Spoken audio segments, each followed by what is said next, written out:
mentioned in the Constitution of India, which emphasizes the importance of protecting public property. This Article 51A, bracket 1, contemplates that it is the duty of every citizen to safeguard public property and to abjure violence. तो এটা एकदम clearly লেখা আছে। এছাড়াও আমাদের অনেকটা programme আছে যেটা আপনারা সবাই জানেন। অভয়া মঞ্চ থেকে একটা কল দেওয়া হয়েছে কালীঘাট অভিযান, ওদেরকে রিটার্ন ভাবে আমরা জানিয়ে দিয়েছিলাম যে ওখানে করা যাবে না, যেহেতু ওখানে প্রহিবিটরি অর্ডার আছে অ্যান্ড অল্টারনেট জায়গায় ওদেরকে জানানো হয়েছে। সো উই হোপ দ্যাট ওরাও মানে যে আমরা সাজেশন দিয়েছি সেটা মানবে। এখনো পর্যন্ত ক্লিয়ার নেই, বাট এটা নিয়েও একটা মাননীয় হাইকোর্টে একটা এখন হিয়ারিং হচ্ছে একটা matter. So will wait for the order and এই অর্ডার পাওয়ার পরে ফার্দার স্টেপস सबको जानिए देना होगा कि हर जगह जहाँ जहाँ असेंबली या हमें अंदेशा है कि आदमी जमायत हो सकते हैं वहाँ पर्याप्त पुलिस अरेंजमेंट्स की गई है ताकि कोई किस्म का झमेला झंझट ना हो। और अगर कोई करते हैं कोई भी प्रॉब्लम, इसी के लिए आई थिंक पहला जो आप देखे होंगे, आप जो बहुत सही पॉइंट किए, जो पहला जो पिटिशन कोर्ट में पड़ा था वो हावड़ा वेबसाइट की तरफ से ही कोर्ट मूव की गई थी। सो हम लोग पूरा अवेयर है कहाँ कहाँ प्रॉब्लम्स होता है, कहाँ कहाँ, और वो उसको कैसे डील किया जाएगा, उसके लिए police is totally 100% prepared. But again मैं यही कहना चाहता हूँ कि that is a last recourse matter. भाई वो ऐसा क्यों सिचुएशन आना पड़े कि हमें कुछ ऐसा करना पड़े जो सही ना हो। वो तो वायलेंस शुड बी अब्जॉर्ड और कोई किस्म का वायलेंस ना हो, कोई प्रॉब्लम ना हो, यही अपील है हमारा ऑर्गेनाइजर्स से। और ऑनरेबल हाईकोर्ट के ऑर्डर्स का पालन हो, यही हम चाहते हैं। Honourable high court has said since division bench has passed a specific order, এই জন্য ওটা হবে না, কিন্তু সেকেন্ড ক্যান্টা এখনো ওনার হিয়ারিং চলছে। উইল ওয়েট ফর দ্যাট, কারণ আমাদের জন্য মাননীয় হাইকোর্টের যে কোনো অর্ডার্স একদম বকলমে ফলো করতে আমরা বাধ্য, এই জন্য will definitely also take that into consideration. কিন্তু একটু দেরি হয়ে যাচ্ছে না, এই জন্য উই ফেল্ট দ্যাট যে আমাদের ডিভিশন বেঞ্চের যে অর্ডারটা আছে, যে জাজমেন্টটা আছে, সেটা একটু বিস্তারিতভাবে আপনাদের বুঝিয়ে দেওয়া। যেটা আমি প্রথমে একটু এই জন্য একটু দীর্ঘ হয়ে গেল ব্যাপারটা, যে কোনো অর্গানাইজার্স কিন্তু আমাদের সঙ্গে যোগাযোগ কোনোভাবেই রাখছিলেন না। এই জন্য through you to reach to the organisers এবং রিচ টু দি পাবলিক যে কালকে প্রোগ্রাম সম্বন্ধে এবং অনারেবল হাইকোর্ট যা জাজমেন্ট দিয়েছেন সেটা একটু ডিটেলে বুঝিয়ে দেওয়ার জন্য, এবং সেটা যেন চারিদিক দিয়ে আমাদের তরফ থেকে, অর্গানাইজারের তরফ থেকে হোক, পাবলিকের তরফ থেকে হোক, আপনাদের তরফ থেকে হোক, যেন বকলমে আমরা এটা ফলো করি এবং যাতে একটা সুষ্ঠুভাবে যেন প্রোগ্রামটা কালকে হতে পারে, সেটাই একটা উদ্দেশ্য আমাদের কালকের হোল এই প্রেস কনফারেন্সে।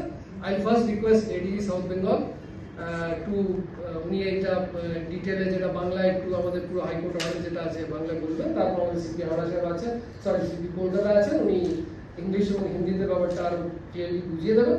তারপর আপনাদের যদি কোনো কোয়েশ্চেন্স থাকে, will definitely take that questions and try to answer it to the best satisfaction possible, যাতে কোনো রকম কারোর মধ্যে কোনো দ্বিধা সংশয় না থাকে যে অনারেবল হাইকোর্ট কি বলেছেন, আমরা কি করতে চাইছি এবং আমাদের কিরকম কোঅপারেশন এক্সপেক্ট করছি from the organiser and from the public. আগামীকালে যে প্রস্তাবিত নবান্ন অভিযান কর্মসূচি আছে সেই বিষয়ে মহামান্য উচ্চ আদালতের ডিভিশন বেঞ্চ যে রায় দিয়েছে সেই বিষয়ে আপনাদের এবং আপনাদের মাধ্যমে রাজ্যের সাধারণ মানুষকে একটু অবহিত করতে চাই। প্রথমত, আদালত তাদের পর্যবেক্ষণে বলেছেন যে প্রতিবাদ করা ফান্ডামেন্টাল রাইটস এর মধ্যে পড়ে, মৌলিক অধিকারের মধ্যে পড়ে। পাশাপাশি খুব স্পষ্টভাবে উচ্চ আদালত তাদের পর্যবেক্ষণে বলেছেন যে কোন রকম সরকারি সম্পত্তি নষ্ট করা বা হিংসাত্মক কার্যক্রমের আশ্রয় নেওয়া এটা বেআইনি এবং এটা নাগরিক অধিকারের কর্তব্যের মধ্যে পড়ে না। হিংসা থেকে বিরত থাকা এবং সরকারি সম্পত্তি নষ্ট না করা এটাও প্রতিটি নাগরিকের কর্তব্যের মধ্যে পড়ে। To quote, it is the duty of every citizen to safeguard public property and abjure violence. পাশাপাশি হাইকোর্ট এটাও বলেছে যদি প্রতিবাদ করতে হয়, প্রতিবাদ কর্মসূচি করতে হয়, তাহলে সেটা করতে হবে সম্পূর্ণ আইন মেনে, শান্তিপূর্ণভাবে, এবং কোন রকম সরকারি কর্মী, পুলিশ, সরকারি কর্তৃপক্ষ বা কোনো ধরনের সরকারি সম্পত্তির কোনো রকম ক্ষতি না করে, এটা খুব স্পষ্টভাবে আদালত বলেছে। আদালত আরো দুটো বিষয় পরিষ্কার করে দিয়েছেন। প্রথমত বলেছেন যে প্রয়োজনে এই কর্মসূচির প্রেক্ষিতে রাজ্য প্রশাসনের তরফে কিছু প্রহিবিটরি অর্ডার্স বা বিধিনিষেধ জারি করা যেতে পারে, এবং সেই বিধিনিষেধ যাতে বলবৎ করা যায় তার জন্য প্রয়োজনীয় আইনি ব্যবস্থাও প্রশাসন নিতে পারবে।